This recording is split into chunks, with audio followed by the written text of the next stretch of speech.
Hello student, आप लोग कैसे हैं। तो जितने भी स्टूडेंट 16 फरवरी 2023 बोर्ड एग्जाम देने वाले हैं उनके लिए यह वीडियो बहुत ही इंपॉर्टेंट है। आज की इस वीडियो में बताऊंगा कि आप हिंदी में निबंध आपको कैसे लिखना है जिससे आपको फुल मार्क्स मिले। 9 के 9 मार्क्स, पूरे के पूरे मार्क्स बोर्ड परीक्षा 2023 हिंदी के पेपर में निबंध लिखने पे मिले। तो यह वीडियो आपके लिए बहुत ही इंपॉर्टेंट है। साथ में ये भी बताऊंगा कि आपको कौन से निबंध तैयार कर लेने हैं और कौन से निबंध पढ़ लेने हैं जिससे वही बोर्ड परीक्षा में आएगा।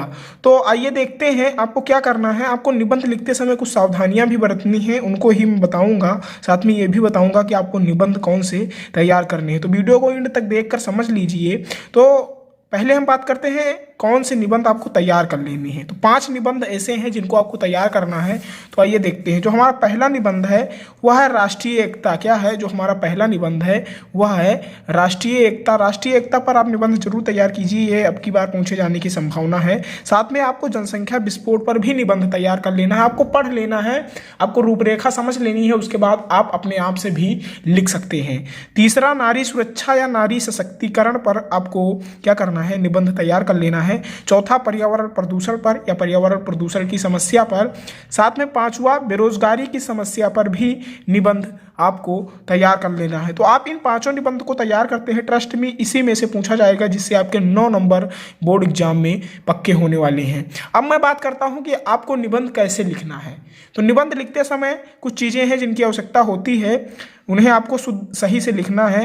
तो राष्ट्रीय एकता पर निबंध मैं बताता हूं कैसे आपको लिखना है। इस प्रकार आपको जिस भी उत्तर नंबर में पूछा जाएगा निबंध, तो आप उत्तर नंबर डालकर जिस भी निबंध को लिखने वाले हैं उसका हेडिंग डालेंगे। तो हम राष्ट्रीय एकता पर बताते हैं इस तरीके से आप राष्ट्रीय एकता डाल लेंगे। उसके बाद सबसे पहले जो काम करना है वो यह है कि आपको रूपरेखा लिखनी है। इसको नहीं भूलना है क्योंकि सबसे पहले एग्जामिनर रूपरेखा पर ही ध्यान देता है। तो आपको रूपरेखा नहीं छोड़ना है, आपको रूपरेखा लिखना है।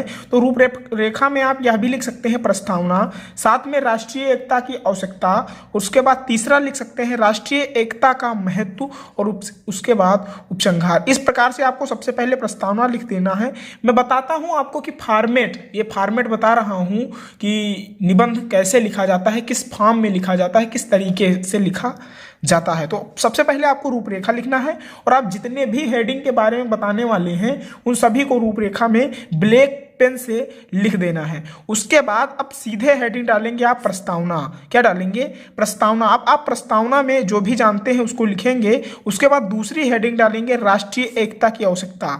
इस प्रकार इसके बारे में भी लिखेंगे और उसके बाद राष्ट्रीय एकता के महत्व के बारे में लिखेंगे और उसके बाद उपसंहार के बारे में लिखेंगे। तो फॉर्मेट जो है हमारा वो यही है कि आपको पहले प्रस्तावना लिखना है और साथ में राष्ट्रीय एकता की आवश्यकता, राष्ट्रीय एकता का महत्व, इसके बारे में लिखकर आपको उपसंहार लिख देना है। इस प्रकार अगर जो इस फॉर्म में लिखते हैं तो आपके 9 नंबर बोर्ड परीक्षा में कहीं नहीं जाते, तो आपको फुल मार्क्स बोर्ड एग्जाम में मिलेंगे। तो आई होप आप इसी फॉर्मेट में निबंध लिखेंगे।